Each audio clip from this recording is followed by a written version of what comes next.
Mis queridos hermanos, les saludo afectuosamente, feliz de poder estar con ustedes otro día del Señor, llevando la palabra que ruego a nuestro Padre Celestial sea de mucha edificación para nuestras vidas. Este texto para mí ha sido precioso, ha sido verdaderamente edificante y yo ruego al Señor que para ustedes lo sea de la misma forma también. Saludo muy especialmente a mis hermanos de Iglesia Red, que hoy día también están siendo alcanzados por este humilde pecador, y a mis hermanos de Iglesia Jesús el Buen Pastor, que como cada domingo están ahí reunidos en sus hogares, en la intimidad de sus casas. Tal vez usted está solo o está acompañado con su familia, pero estamos unidos espiritualmente por medio de el Santo Espíritu del Señor y confiando que este tiempo sea lo más breve posible de esta excepción que significa estar realizando nuestros cultos de esta manera virtual en nuestros hogares. Ya desde el viernes en la noche, varias de las comunas en las que viven nuestros hermanos están en cuarentena, lo que significa que con mayor razón debemos ser observantes de la normativa vigente, quedarnos en nuestros hogares, no salga si no es necesario, cuídese mucho porque ya conozco a varias personas que habiendo tomado todas las medidas, habiendo salido con todos los resguardos respectivos, igualmente se contagiaron. Así que si usted puede evitarlo, evítelo, quédese en su casa y hoy con su familia disponga sus corazones para escuchar la palabra del Señor. Si tiene usted su Biblia ahí a mano, ábrala, y si tiene donde tomar notas, hágalo también, porque siempre es útil guardar estos apuntes de los sermones para una conversación posterior o para revisar su propio estudio de la palabra del Señor posteriormente. Estamos hoy día en el tercer sermón de una serie que llamamos Un Mundo en Peligro. Parte del capítulo 24 de Mateo nos acompañó en los primeros dos, hoy día el capítulo 25 de Mateo, y el próximo domingo estaremos predicando un texto en el libro en la carta de Pablo a Timoteo. En el primero de estos sermones vimos qué es lo que Jesús enseña para los discípulos respecto de cómo vivir en tiempos de gran aflicción, en tiempos de crisis, como los que vive hoy día el mundo. En el segundo vimos lo que enseñó el Salvador respecto de cómo vivir en este tiempo de cara a la realidad del día de su regreso, la certeza que un día el Señor vendrá. Y hoy, con la ayuda del Señor en su palabra, hablaremos del ejercicio de la misericordia como señal de los auténticos discípulos de Cristo. Eso es lo que esperamos, con la ayuda del Señor, exponer en el día de hoy. Porque ciertamente vivimos en un mundo en peligro. Y no es posible, ni mucho menos aceptable, para un creyente en el Señor permanecer indiferente ante las carencias, enfermedades, aislamiento que produce una crisis como la que estamos viviendo.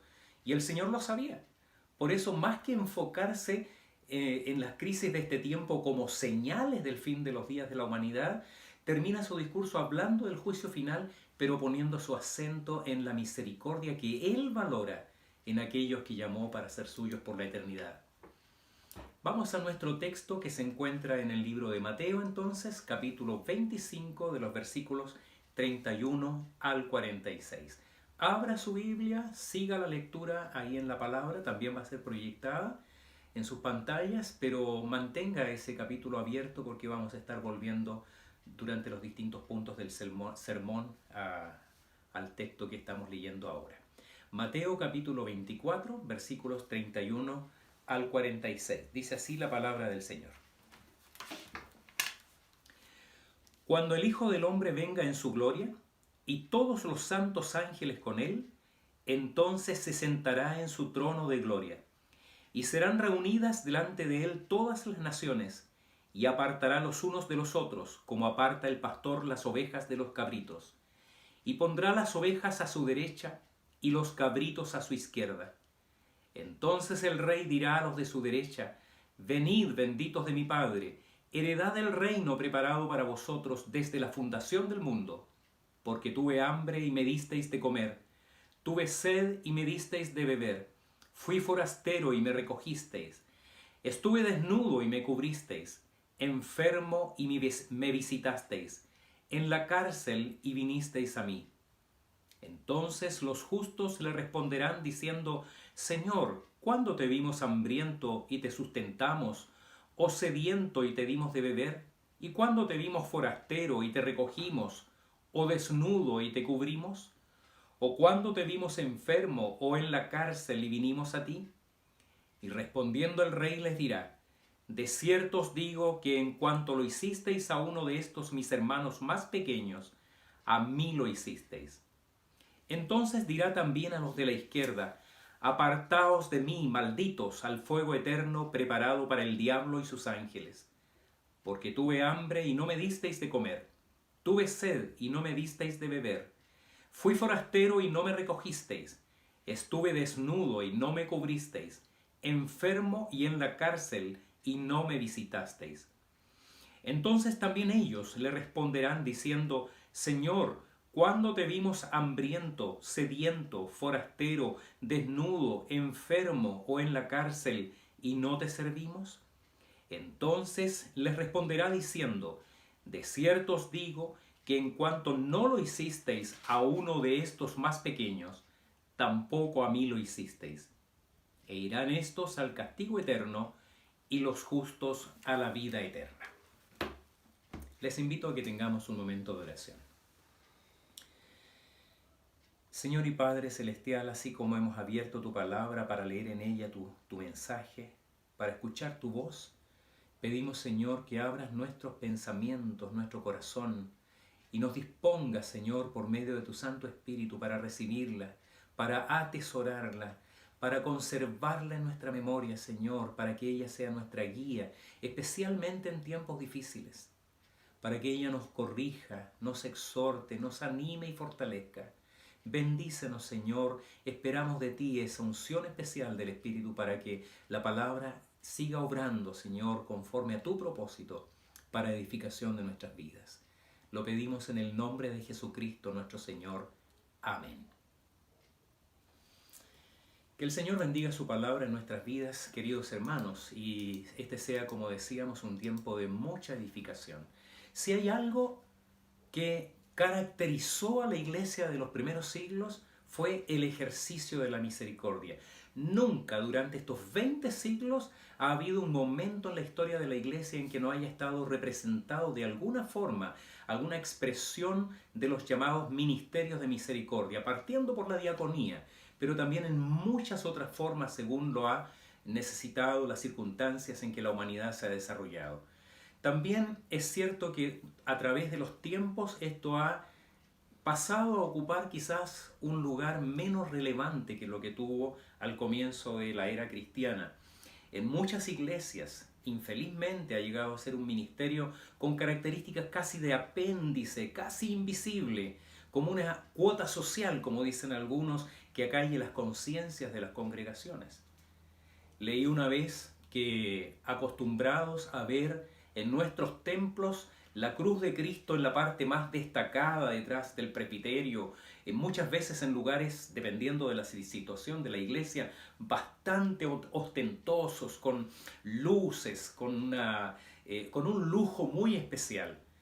Quizás por eso la iglesia tiende a olvidar que esa cruz de Cristo un día estuvo puesta en los basurales de la ciudad de Jerusalén, fuera donde se llevaban los proscritos de esa sociedad. Los ministerios de misericordia, en el contexto de nuestra denominación, excepto algunas iniciativas aisladas, han estado casi exclusivamente relegados a las juntas diaconales. Maravilloso ministerio, sin duda.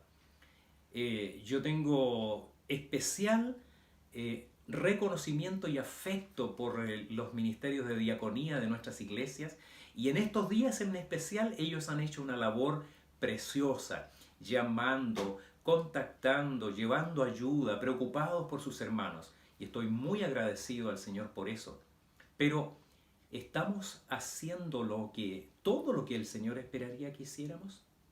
¿Estamos seguros de estar ejerciendo la misericordia con los estándares, con los niveles que el Señor espera de los suyos? ¿No será que como creyentes personalmente o como iglesia colectivamente tenemos una deuda en el ejercicio de la misericordia? Nuestro texto forma parte de la última parte en realidad de este largo discurso del Señor Jesucristo que está contenido en los capítulos 24 y 25 del Evangelio de Mateo y que surge como respuesta a esa pregunta doble, como dijéramos los domingos anteriores, que ellos le hicieran en relación a cuándo serían estas cosas y qué señales habría de el regreso de nuestro Señor Jesucristo. Quisiera destacar ahora dos cosas respecto de este texto que estamos estudiando. La primera es que estas palabras fueron dichas solo 3 días antes del inicio de la pasión de nuestro Señor. Y por lo tanto contrasta de una manera dramática con las escenas que nuestros primeros hermanos verían en torno a la pasión del Salvador. Esta escena de Cristo glorificado, rodeado de millares de ángeles, en un alto trono celestial, con todo el esplendor de su gloria, por cierto, contrasta con la humillación de la pasión, con este Cristo que fue despojado de sus ropas, golpeado, escupido en su rostro, abofeteado, y luego clavado en esa cruz entre criminales, tratado de la peor manera imaginable. Juan Calvino piensa que el Señor intencionalmente enseña esto a sus discípulos poquito antes de su pasión para que estas imágenes de su gloria celestial los sostuvieran durante el tiempo de la pasión. La segunda cosa que quiero destacar de este pasaje es que hay mucha teología en las enseñanzas de Cristo en estos 2 capítulos, especialmente sobre las doctrinas de los últimos tiempos, lo que se conoce como escatología. Lo que la iglesia cristiana reformada cree y enseña sobre los últimos días y el fin del mundo tiene mucho de su fundamento en este discurso del Señor. No obstante, queremos repetir a nosotros las mismas palabras con que el Señor enseña a los discípulos.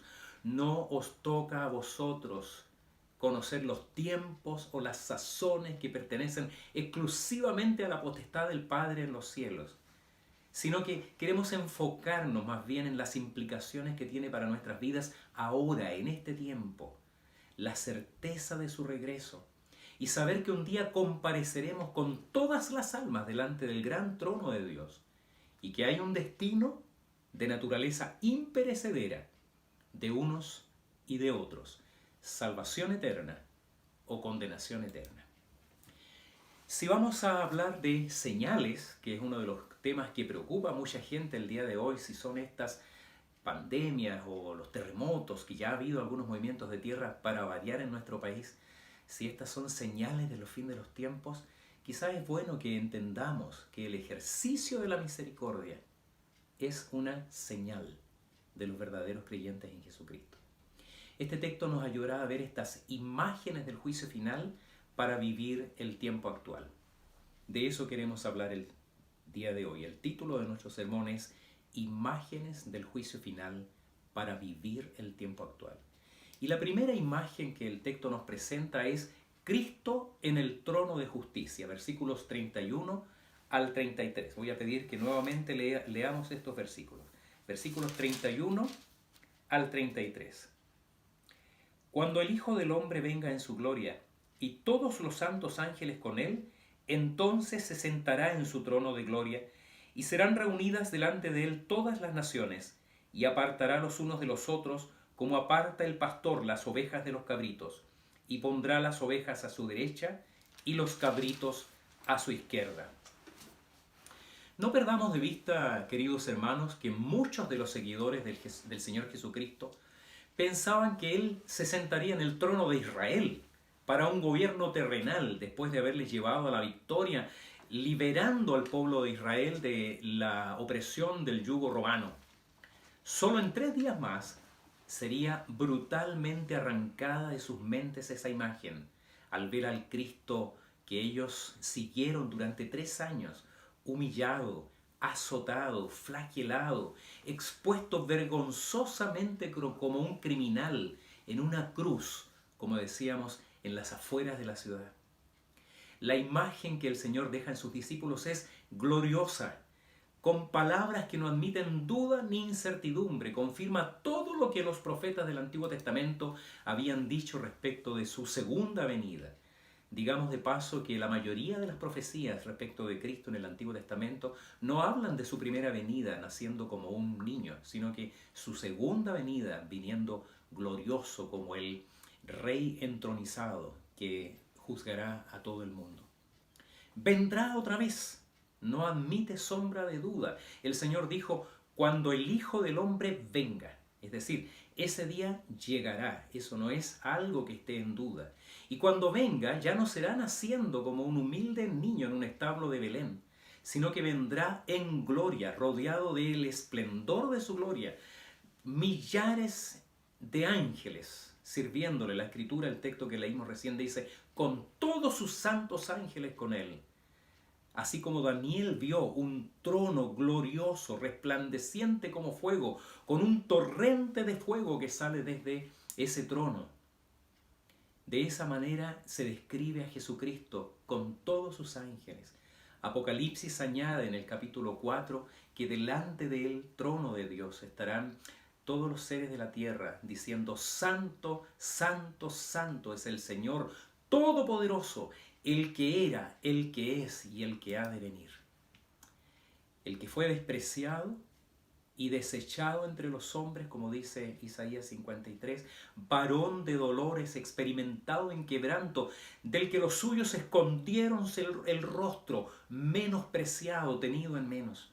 Ahora es el que se sienta en ese trono y juzga entre unos y otros, el que estima o desecha, el que aparta las ovejas de los cabritos, el que sería sometido en breve, en el mundo terrenal, a una parodia de juicio, viciado en todas las formas posibles, injusto esencialmente y corrompido en su sentencia, es el que ahora se sienta en el más alto tribunal para juzgar al mundo con justicia y a los pueblos con su verdad, como dicen varios textos de la Escritura. Su juicio será global. Sus ángeles reunirán a todas las naciones delante de él. Pablo dice en su carta a los romanos, porque todos compareceremos ante el tribunal de Cristo. Porque escrito está, vivo yo, dice el Señor, que ante mí se doblará toda rodilla y toda lengua confesará a Dios, de manera que cada uno de nosotros dará a Dios cuenta de sí. Esto está en el libro de Romanos, capítulo 14. Hará separación entre justos e injustos. La figura de ovejas y cabritos sería para los israelitas una imagen muy clara, porque en los rebaños de Israel era común que ovejas y cabras pastaran juntas. Y normalmente la oveja es más pacífica, mientras que las cabras, los cabritos, con sus cuernos normalmente las empujan, se aprovechan de la comida, las apartan. Son de caracteres muy diferentes. El llamado del pastor solo lo obedecían las ovejas, más pacíficas, más dóciles, más indefensas. Los comentarios señalan que hay muy posiblemente acá una alusión del Señor a la profecía de Ezequiel capítulo 34, cuando dice, más en cuanto a vosotros, lo vamos a leer directamente de la Escritura. Ezequiel capítulo 44 dice, más en cuanto a vosotras, ovejas mías, así ha dicho Jehová el Señor. He aquí yo juzgo entre oveja y oveja, entre carneros y machos cabríos. Os es poco que comáis los buenos pastos, sino que también holláis con vuestros pies lo que de vuestros pastos queda, y que bebiendo las aguas claras enturbiáis además con vuestros pies las que quedan. Y mis ovejas comen lo hollado de vuestros pies, y beben lo que con vuestros pies habéis enturbiado. Por tanto, así les dice Jehová el Señor, he aquí yo juzgaré entre la oveja engordada y la oveja flaca, por cuanto empujasteis con el costado y con el hombro, y acorneasteis con vuestros cuernos a todas las débiles, hasta que las echasteis y las dispersasteis. Yo salvaré a mis ovejas, y nunca más serán para rapiña, y juzgaré entre oveja y oveja. Tremenda palabra del Señor. ¿Qué consuelo llega a ser ahora en nuestro medio y mucho más en algunos otros lugares del mundo, que el Señor hará justicia con sus ovejas maltratadas, a las que ahora sufren ataques y molestias de los enemigos de Cristo y de la Iglesia, La palabra dice, el Señor se vengará de ellos.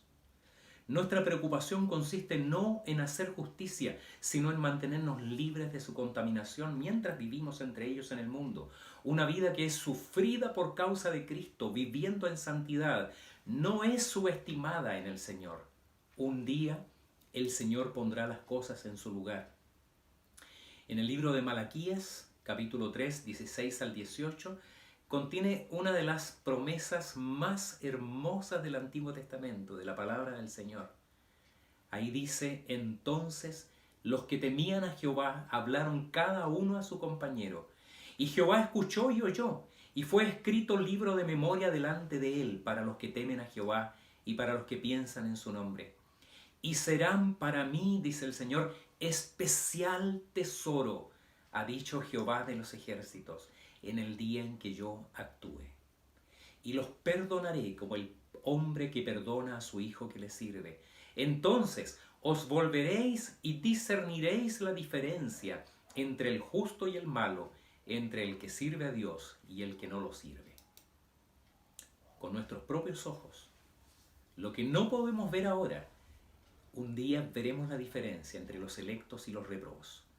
Los que hoy están extrañamente mezclados, pero verán la separación de los escogidos de Dios y los condenados por Dios. El Señor pondrá a los primeros a su derecha, símbolo de su justicia, dominio y perfecta voluntad soberana, y los otros a su izquierda, exactamente lo opuesto. Notemos que no es un proceso judicial para determinar inocencia o culpabilidad, porque el Señor parte separando ovejas de cabritos.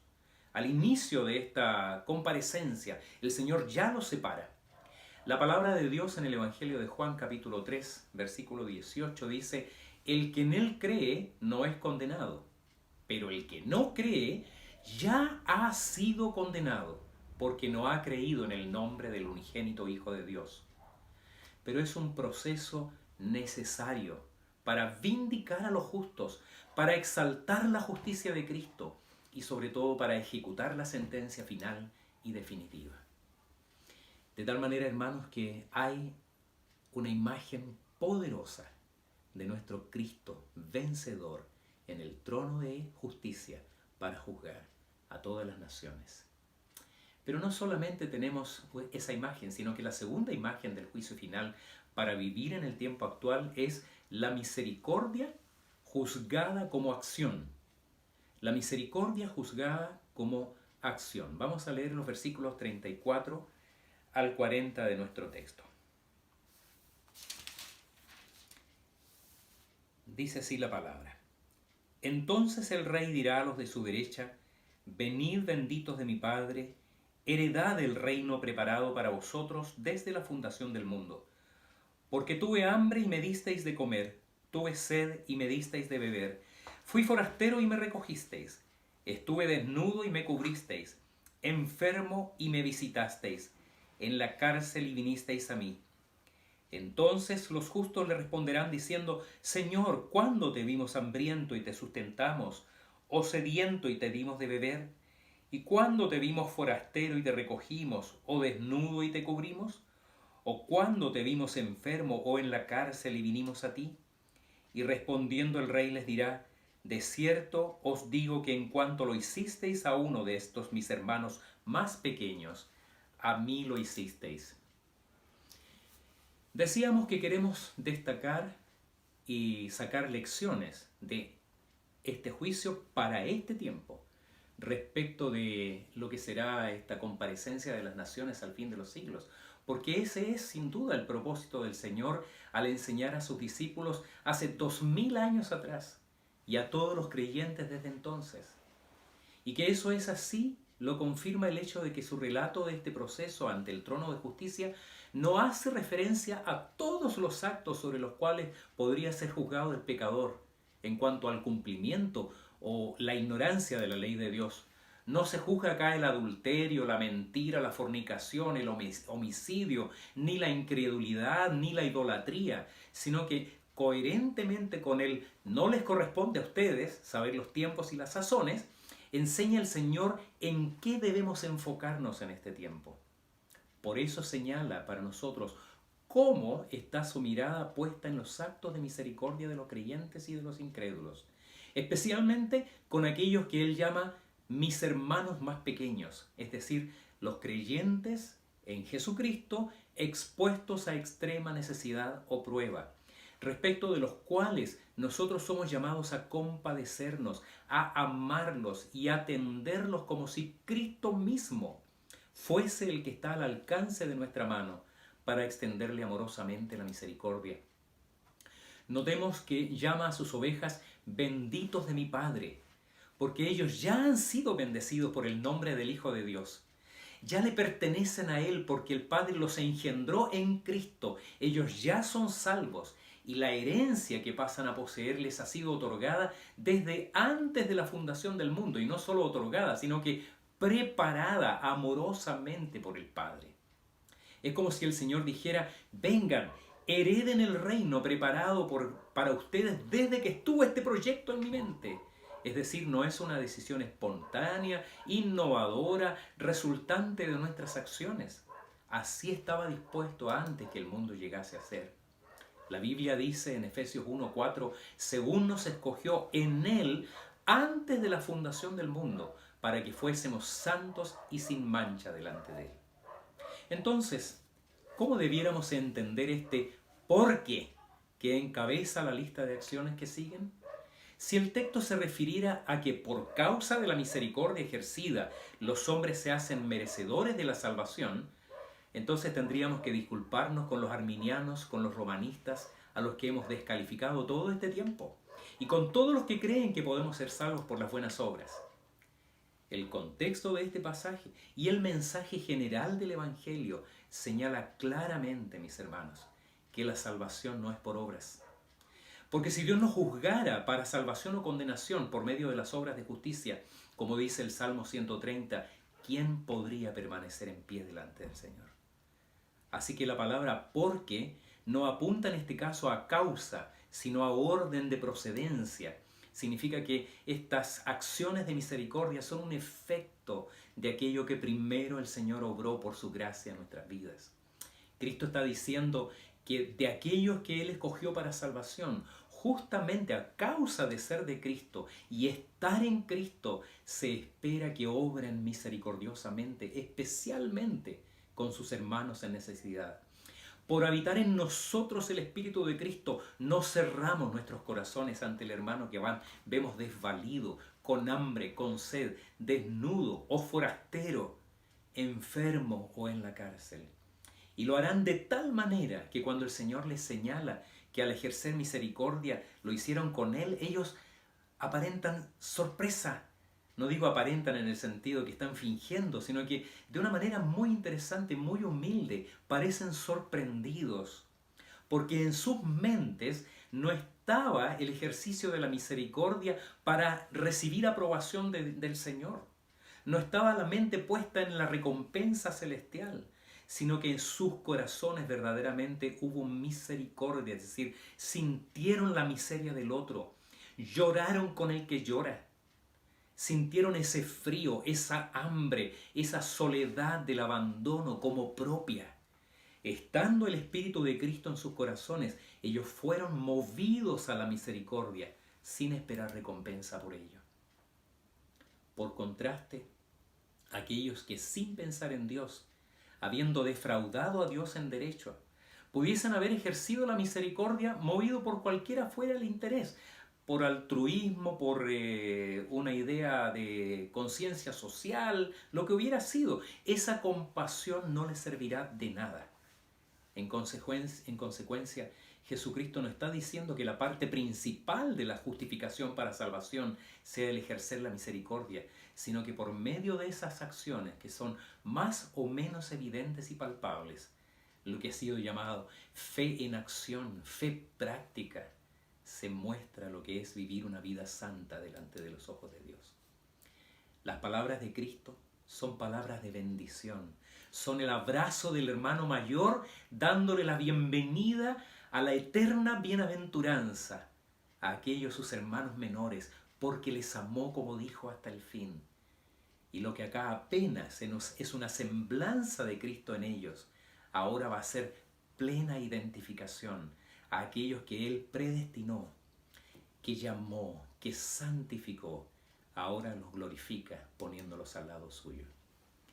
El Señor no excluye en estas palabras la importancia de la auténtica fe, de la sana doctrina, de la fidelidad a la palabra o los celos por la justicia en la auténtica iglesia de Cristo, sino que destaca que será una evidencia de la auténtica santidad si sus hijos ejercitan la misericordia, conforme a las palabras del profeta Oseas en el libro de Oseas, capítulo 6, versículo 6, que dijo: misericordia quiero y no sacrificio.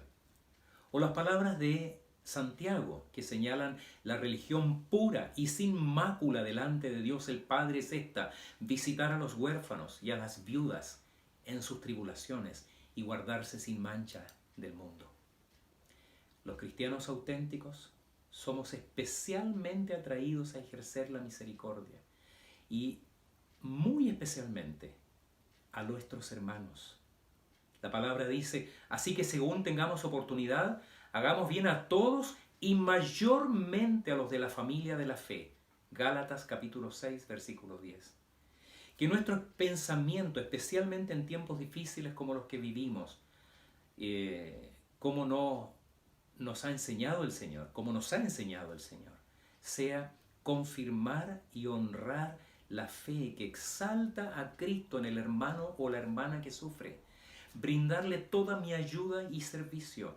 Es el Señor diciendo: deseo despertar la fe que exalta a Cristo. Y también en los incrédulos que sufren, dándoles ayuda, procurando aliviar su dolor o necesidad en el nombre de Jesús y con el Evangelio de Jesús. ¿Qué sabemos? Si al estar ayudando aún al incrédulo, llevando misericordia a los que hoy están lejos del Señor, quizás estemos ayudando a un hijo de Dios, estemos ayudando también a un hermano. La palabra dice que debemos hacer misericordia a todos, mayormente a los de la familia de la fe. La tercera imagen del juicio final para vivir en este tiempo se refiere a la misericordia ahora juzgada como omisión. La misericordia juzgada como omisión, versículos 41 al 45. Dice así: entonces dirá también a los de la izquierda: apartaos de mí, malditos, al fuego eterno preparado para el diablo y sus ángeles. Porque tuve hambre y no me disteis de comer, tuve sed y no me disteis de beber, fui forastero y no me recogisteis, estuve desnudo y no me cubristeis, enfermo y en la cárcel y no me visitasteis. Entonces también ellos le responderán diciendo: Señor, ¿cuándo te vimos hambriento, sediento, forastero, desnudo, enfermo o en la cárcel y no te servimos? Entonces les responderá diciendo: de cierto os digo que en cuanto no lo hicisteis a uno de estos más pequeños, tampoco a mí lo hicisteis. Esta parte de la palabra del Señor en su último discurso público no solo está llamada a despertar el temor de Dios, sino que también busca alentarnos frente a la violencia e injusticia que en muchas partes se ejerce ahora contra los creyentes y se incrementará hacia el fin de los tiempos en contra de su iglesia. La estructura es la misma, son las mismas necesidades enumeradas: el hambre, la sed, la pobreza, la enfermedad, las prisiones, el ser extranjero, el ser un inmigrante viviendo entre nosotros, solo que en este caso el Señor destaca la omisión. Estuve hambriento, no me dieron de comer, sediento, no me dieron de beber. Fui forastero y no me recogieron, desnudo y no me cubrieron, enfermo o en la cárcel y no me visitaron. La réplica que el Señor la da de una manera resumida. Ellos dicen: Señor, ¿cuándo te vimos hambriento, sediento, forastero, desnudo, enfermo o en la cárcel y no te servimos? Varios comentaristas dicen que en la frase más resumida no son relevantes, que podrían haberse descrito con las mismas palabras de los justos. Sin embargo, yo tiendo a pensar que el Señor Jesucristo lo hizo así, de esta manera, para mostrar un poco la angustia, la aflicción que brota en estos corazones desesperados que de una manera atropellada dicen: Señor, ¿de qué me estás acusando? No sería extraño que así esa fuese la intención del Señor. Una vez más, el acento no está puesto en las acciones positivas o negativas ejercidas en el mundo en general, sino en cuanto se hicieron o no se hicieron en relación a estos hermanos más pequeños. El Señor dice: en cuanto no lo hicisteis a estos. Y está sin duda en ese momento mostrando a aquellos que están a su derecha. Por tanto, se refiere especialmente al trato que recibieron los creyentes en Jesucristo. El Señor está diciendo que a Él le importa cómo son tratados sus hermanos y que esto no quedará sin que Él recompense justamente la acción o la omisión. Los que apartan a su izquierda y ya son condenados por su propia injusticia en esencia, al haber rechazado creer en el Hijo de Dios. El Señor Jesucristo a Nicodemo en el capítulo 3 de la carta de Juan, versículo 18, dice: el que no cree ya ha sido condenado porque no ha creído en el nombre del unigénito Hijo de Dios. Pero ahora el Señor públicamente vindica a sus hermanos pequeños que en algún tiempo fueron objeto de la injusticia del mundo en su contra, por causa del nombre de Cristo. ¿Qué ha sido en distintos momentos de la historia de la humanidad el trato que ha recibido la Iglesia, los creyentes en Cristo, por causa de su fe en el Señor? No es diferente en nuestros días y en esta cultura.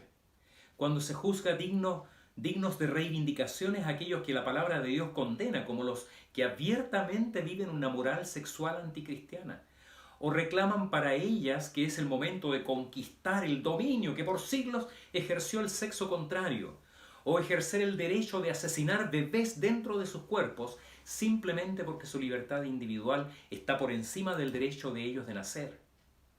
Estamos llegando a un punto en que todos, especialmente los grupos minoritarios, y no digo que ellos no tengan sus derechos y el derecho a ser reconocidos legítimamente, pero ellos, y solo ellos, son considerados dignos de misericordia. Todos menos los cristianos. Leí hace pocos días un fragmento de una autobiografía de Joseph Ratzinger, el Papa Benedicto XVI, Papa emérito. Y él dice que vamos directo a una era dominada por una tiranía humanista abiertamente anticristiana. Y yo creo que es así. Yo creo que él no se equivoca en eso.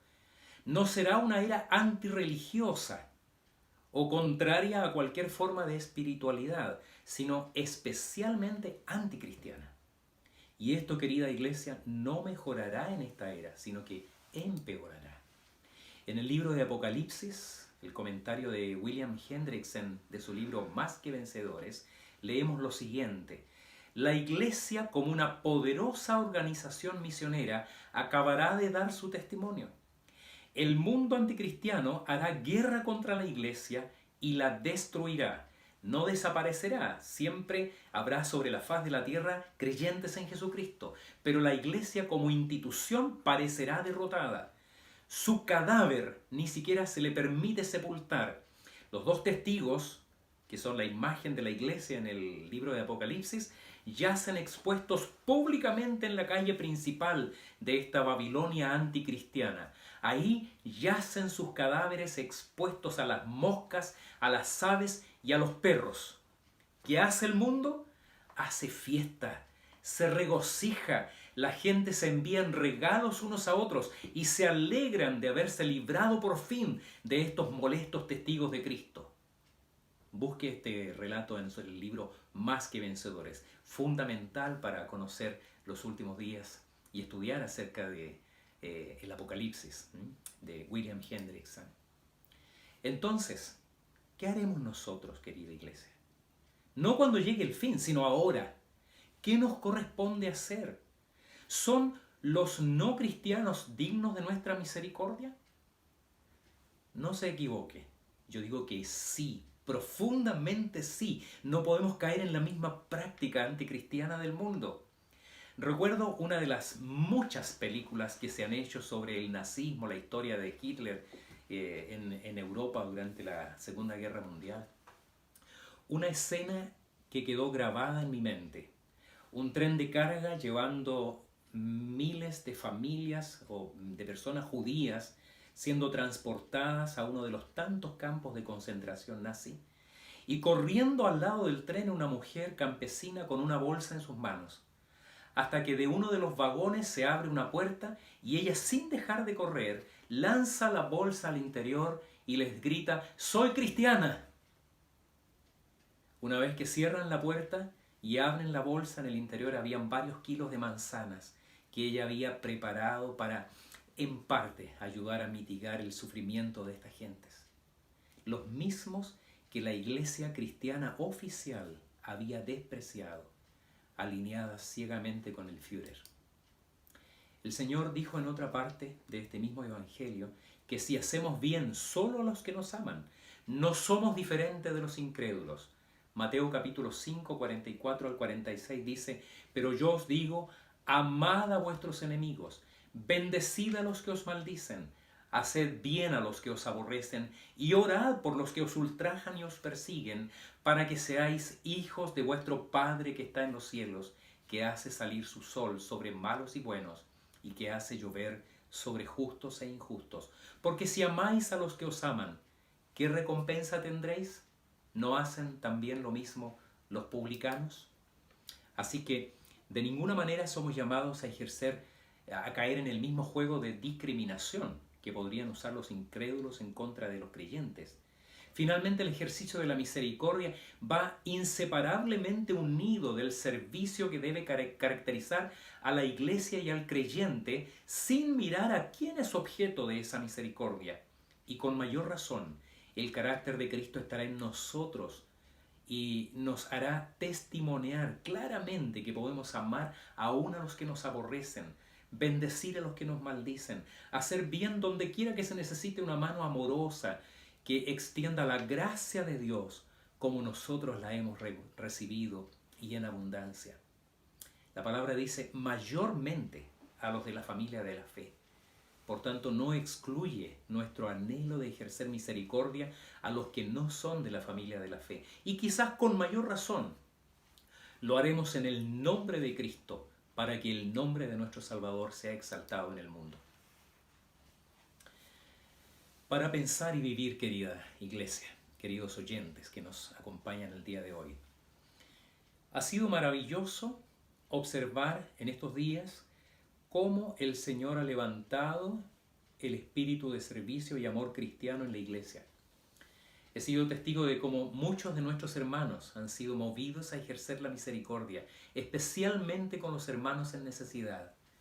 Algunos han llegado a mi hogar trayendo donaciones especiales para alcanzar a otros hogares. Otros han llamado: ¿cómo lo pueden hacer? ¿Cómo pueden involucrarse en ayuda? El cuerpo de diáconos de nuestra iglesia se ha levantado de una manera muy especial, llamando, acompañando, visitando. No digo visitando los hogares, sino que llevando o buscando estas ayudas. Porque se viven tiempos difíciles. Y eso es lindo, no tengo dudas que a la luz de la palabra el Señor no espera menos de sus discípulos. Como hemos dicho antes, no es la salvación de la que estamos hablando. No es nuestro destino final el que está en juego, sino comprender y experimentar que la misma gracia que nos salvó es la que nos impulsa a obras de misericordia que bendicen al hermano como si Cristo mismo estuviese recibiendo nuestros dones. Cuando tengamos dudas de hacer o no estas obras de misericordia, pensemos qué sería negarle a Cristo esta ayuda. Eso nos debiera impulsar a ser generosos, desprendidos, a no tener dolor al dar, sino que hacerlo con alegría, como si Cristo mismo estuviese recibiendo nuestra donación. Mi hijo David compartió conmigo hace tiempo un artículo muy interesante que destaca el cambio que propició la iglesia primitiva antes y después de la conversión de Constantino al cristianismo en el Imperio Romano. Ellos defendieron la prohibición del infanticidio, que en ese tiempo se usaba simplemente para eliminar a los hijos en exceso o a las niñas. Habían muchas niñas que eran eliminadas al nacer, o los que tenían algún defecto físico. A los pobres, las viudas y los huérfanos los cristianos le dieron limosna y apoyo, como lo hacían antes las comunidades de las sinagogas, que eran sus precursores. En muchos casos, los cristianos rescataron bebés abandonados en basurales, los adoptaron, los bautizaron y los criaron con ayuda de fondos comunitarios. Alguna familia de los creyentes lo adoptaba como propio, y si ellos no tenían recursos, la iglesia, la comunidad les ayudaba con recursos para que criaran a esos niños abandonados. Un cambio tremendo de paradigma que influyó en las leyes que posteriormente se dictaron para proteger a los recién nacidos.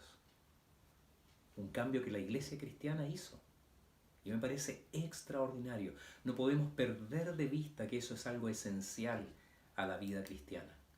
Así que estas imágenes del día del juicio final no nos llenen de horror.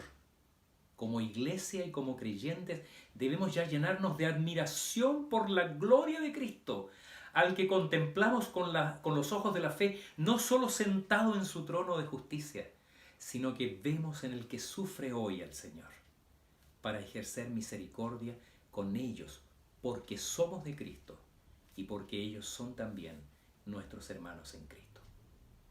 Que el Señor bendiga a su amada iglesia. Oremos. Padre Celestial, te damos gracias por tu palabra y te rogamos que tú sigas obrando en nosotros toda transformación necesaria en nuestra vida. Señor, no nos dejes indiferentes a la voz de tu Santo Espíritu. Y si estas palabras han alcanzado nuestros corazones, muévenos también a una vida de acción, de práctica de la fe, a una fe viva y verdadera, que no solamente cree y piensa, sino que obra estas obras de justicia y misericordia que tú esperas de cada uno de nosotros, porque somos tus hijos.